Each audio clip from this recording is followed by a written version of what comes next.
முதலமைச்சர் மு.க.ஸ்டாலின் சட்ட வல்லுநர்களோடு ஆலோசித்து பிணையில் வெளியே வர முடியாதபடி சீமான் மீது நடவடிக்கை எடுப்பார் என்று திராவிடர் கழகத்தினர் தெரிவித்துள்ளனர். பெரியார் குறித்து தொடர்ந்து அவதூறு கருத்துக்கள் தெரிவித்து வரும் சீமான் மீது நடவடிக்கை எடுக்க கோரி தென்சென்னை மாவட்ட திராவிடர் கழகம் சார்பில் சென்னை தீநகர் காவல் நிலையத்தில் புகார் அளிக்கப்பட்டது.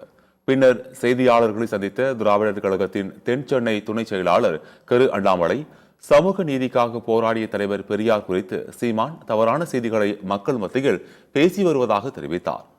முதலமைச்சர் மு.க.ஸ்டாலின் சட்ட வல்லுநர்களோடு ஆலோசித்து பிணையில் வெளிவர முடியாதபடி சீமான் மீது நடவடிக்கை எடுப்பார் எனவும் அவர் நம்புவதாக தெரிவித்தார்.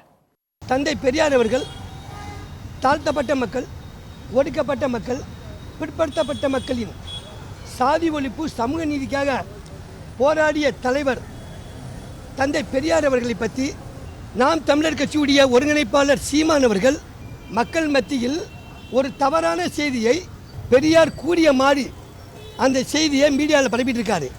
சீமான் மீது நடவடிக்கை எடுக்க சொல்லி இந்த புகார் மனு திராவிட கழகத்தின் சார்பாக பிணையில் வர முடியாத அளவுக்கு செய்ய வேண்டும் என்பதற்காக முதல்வர் முத்துவேல் ஸ்டாலின் கருணாநிதி அவர்கள் நல்ல முறையில் இந்த நடவடிக்கை எடுப்பார் என்று எங்களுக்கு நம்பிக்கை இருக்கிறது.